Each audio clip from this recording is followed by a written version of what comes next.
Hey, what's up everyone? I hope my YouTube family is doing well.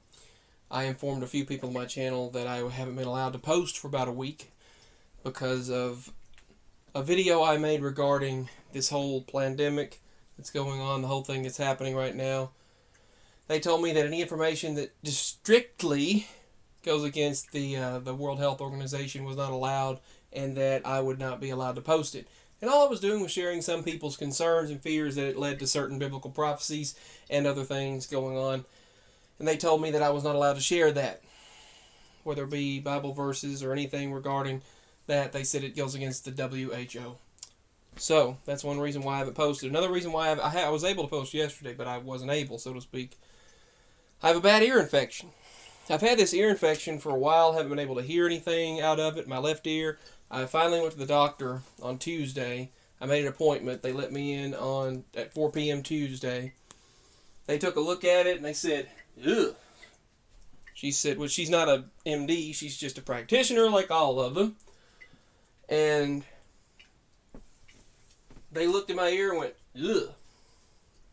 She said, she said, I can't even see an ear. It's just pus. They can clean the right one out. They said they felt they ought to clean the right one out, but they couldn't do a thing to the left one. They wouldn't drain it. They wouldn't do anything. But they said you're going to need a big a clindamycin shot. They told me I'm going to need a shot of clindamycin to help clear the infection up. What that did was it made my ear start draining this black pus, a goo, blackish gray pussy goo. That was it. It made it drain it a little bit. And then I was able to hear 75% for about a day. Now I'm not able to hear at all. It's like my ear's underwater. That's what it's like. And I don't even go in water. I don't go underwater. I don't put my ears underwater. I can't stand that. I've had ear infection my whole life. So they gave me some refills on some of my important medicine, which is going to cost $300. I was like, whoa, that's a lot. But, Anyway, they sent that in. They sent those in, they got the antibiotics sent in, and gave me that antibiotic shot. That loosened the ear up for a bit. Now I'm back to where I can't hear again. They told me if I have problems again, come back next week. I looked it up, and it sounds like mastoiditis. Here's the weird thing about it. I was sitting there all of a sudden and I asked my mama, what is mastoiditis? Because it just popped in my mind. Think about that. Mastoiditis popped in my mind this morning out of nowhere. And I looked it up. And that sounds exactly like what I have. But they said they need to do a culture. They need to do a sample of it. They'd have to see where the bacteria is coming from and what type it is so they can give me the medicine tailored to it. Why this had to happen when my insurance ended, I don't know. But mastoiditis is a bacterial infection of the mastoid air cells surrounding the inner and middle ear. The mastoid bone, which is full of these air cells, is part of the temporal bone of the skull. The mastoid air cells are thought to protect the delicate structures of the ear and regulate ear pressure and possibly protect the temporal bone during trauma.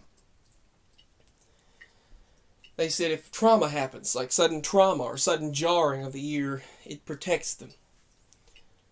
When the mastoid cells become infected or inflamed, such as a result of an unresolved middle ear infection, they said if you haven't gotten rid of your middle ear infection, it can become inflamed.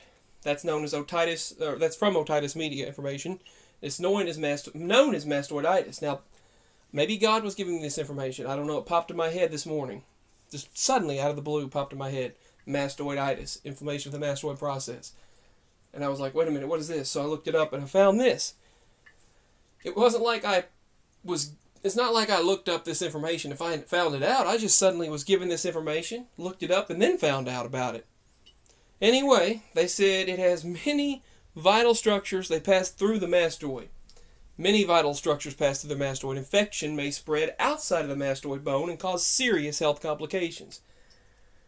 Now, they said it causes persistent drainage. Now, I've never had drainage in my ears. My ears never would drain, ever. They said it can also lead, bacteria from the middle ear can can travel into the air cells. Like right now, I'm having sharp pains that are going through it right now. It hurts my left ear. I can't hear anything out of it. It's like a muffled nothingness. You can't hardly hear it. Just a low muffle. But they said the growing collection of skin cells called cholesteatoma may block drainage of the ear, leading to mastoiditis. And these are the symptoms. Now, I haven't had fever, but I've had fever in the ear. But I've had no fever as far as my body temperature. My body temperature has been a steady 98.5 every time it was checked, to 98.6 or so. Irritability, lethargic, swelling of the earlobe. I've had swelling of the ear. I've had swelling behind the ear. Redness and tenderness, very tender behind the ear. Drainage from the ear. I've had black pus. Does anyone know why I would have blackish gray pus? I've never had gray and black pus in my ear, ever. Bulging and drooping of the ear. Really, they should have looked at my ear more, to be honest. They really should have looked at my ear more than what they did. But they did not. But anyway, so it's serious if not taken care of. It can lead to facial paralysis, nausea, vomiting. Hearing loss I'm dealing with. I can't hear anything out of it. It can deal with brain abscesses, cause brain abscesses. Meningitis, which I've had that before during an ear infection. And vision changes and headaches. And cause blood clots in the brain. So, they said that the doctor needs to look at the infection inside the ear with an instrument called an otoscope. Now, they didn't even bother with it. They looked in there and couldn't see anything except pus. They said it's just infection pus. But they said it's uncommon without a coinciding ear infection. A sample of the infected ear fluid should be collected for culture. That's what they should have done. If complicated, severe or chronic mastoiditis, they'll send you to a CT scan. Oh man, my ear. If pockets of fluid or pus are found anywhere else in your ear, neck, mastoid, or spine, then it needs to be treated. It needs to be drained, then cultured, so antibiotics can be tailored to the bug that's found. But that's what I'm dealing with. I assume it feels like mastoiditis. Now, I don't know. They haven't mentioned that. I'm gonna have to go back to the doctor and talk about that. But anyway, that's what it feels like, mastoiditis. So I don't know. I've always had problems with my ears, but never like this. And I've never had pus come out of my ears, ever. Out of my left ear, ever. One ear having pus come out of it.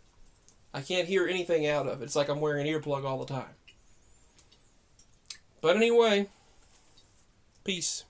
Signing out. That's an update on why I've been absent and what's been going on as well. I'm definitely going to have to go back to the doctor again because this isn't working. So, peace. Signing out.